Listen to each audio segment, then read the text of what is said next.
MMA scraps is why most shows tap out then cry. We the ones like them now at the end of the bout with our hands to the... All right, we're back, and this time we have Mr. Wonderful. And every time I think of that name, I think of Paul Orndorff, but we're not talking about Paul Orndorff. We're talking about Phil Davis from the UFC. Phil, how you doing, my friend? I'm good, man. Glad to be here. Welcome to the show, of course, and Pat H.D. Berry saying hello to Mr. Wonderful. What's up, Phil? What's going on, Pat Berry? Nothing much, bro. Just sitting around, trying to get a sandwich. See if I can. I'm gonna see if I can eat while we're doing this interview and see if I can hide it until y'all won't know. That's what I'm talking about, man. You've mastered that. Of course, you're just coming off training, and you're getting ready to go all the way across the world to Abu Dhabi. Tell us about that. Tell us about who you're fighting and what he brings to the table. I'm fighting Alexander Gustafsson. He's a striker from Sweden. I'm sure he knows all about Godiva chocolate and IKEA. I don't know what else, man. I don't know what else to tell you. He's gonna be stylish. I'm sure he'll come with one of those nice Euro fit shirts, and I don't know. Other than that, I don't know what to expect, man. He's a tough guy. Well, you just came off a win over Brian Stann not long ago, and this is a pretty quick turnaround for you. Is this something that you lobbied for, or did the UFC just ask if you were ready? Did I? Nah. Basically, the UFC asked if I was ready, and I said, yeah. And that's probably what's going to happen the next time they ask.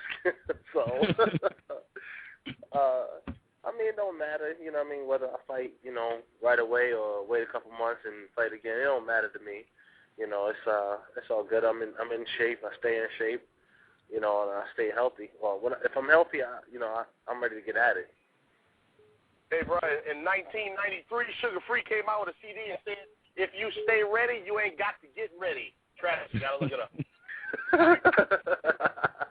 That's how we do it, Phil. If you stay ready, you ain't got to get ready.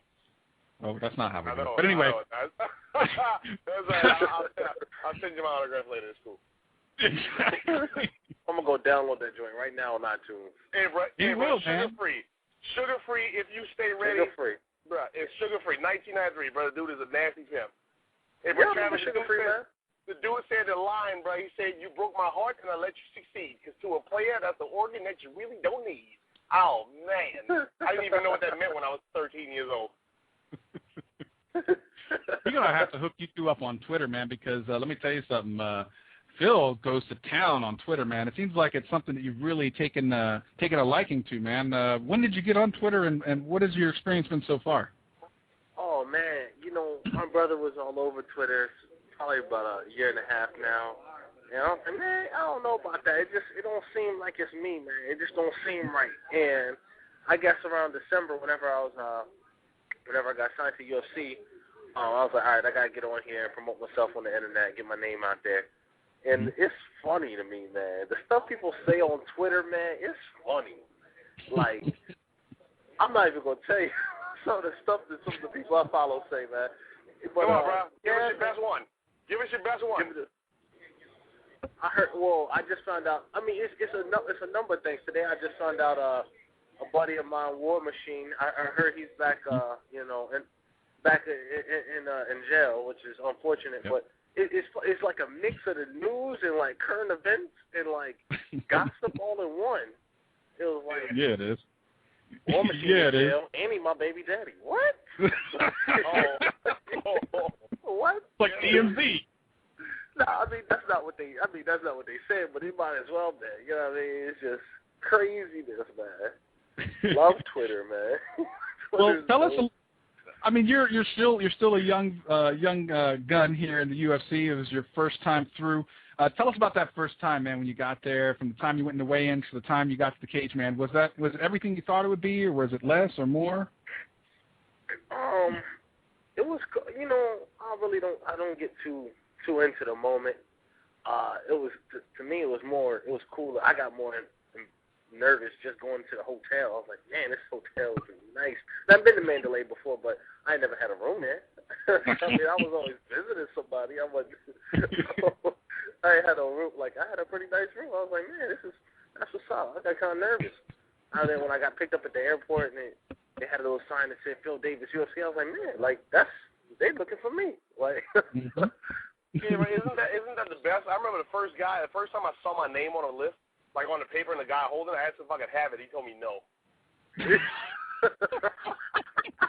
Hey man, can I have that? He's like, no. I was like, wait, no, but wait, let me ask you again. Can I? It's my name. Can I have it? So I can give it to my mom. He's like, dude said no. I was like, oh shit. I'm in the UFC. He said you're on the undercard. I was like, oh damn, all right. Oh damn, it's like that. Oh damn, you're on the like undercard. that. Ah damn, all right. You're right. I ain't shit. Well, as soon as Pat gets off of it, he can ask you a serious question about your upcoming fight. But this is how we roll sometimes. We get off on tangents sometimes. Oh, I'm sorry. So how's your preparation coming, man? What would you say is a normal day of training for your fight coming up in Abu Dhabi? Normal day of training starts out. We have the spar at Alliance, which is my main gym. Spar at Alliance, and usually go about 5-6 rounds, and then do some drills and some cardio afterwards. Then go back in later on that evening around 7, and do a long bag workout with some mitts, and that's about it. That's a regular day.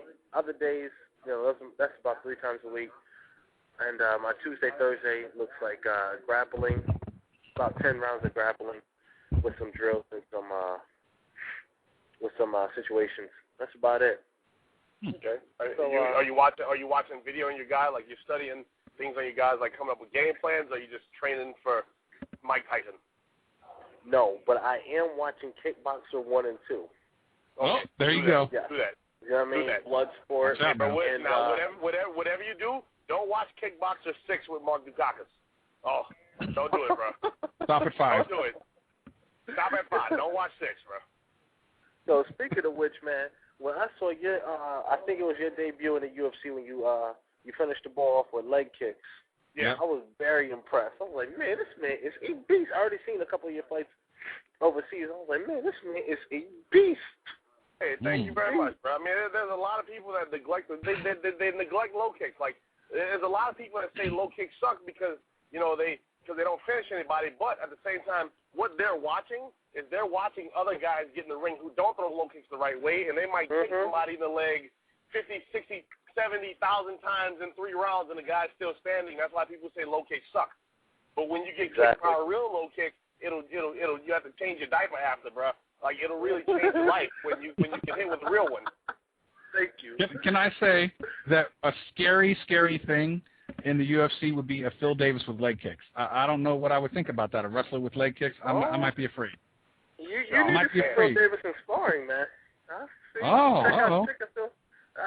haven't debuted him yet in live action, but trust and believe, Phil Davis got some surprises ahead. Hey man, and that's what you do, bro. And the thing is that once you do any of those tricks, bro, and you see a reaction from the other guy, bro, you're gonna like get stronger, taller, bro. It's so empowering, especially if you sink something in that's just awesome, bro. Like all these tricks, bro. I'm waiting to see something from you. All right. You know what's dope? Well, we're waiting, man. Phil. I heard Rob Kaman knock somebody out with a low kick. That changed my life. I said, man. I don't know if I think I want to change my name. Like, that changed my life. Like, I want to be like Rob Kaman. I want to be Rob Kaman, son. I mean, and the thing is, I've done it too, bro. I threw a low kick at a guy, and he threw his face into my leg just to stop it from hitting his leg.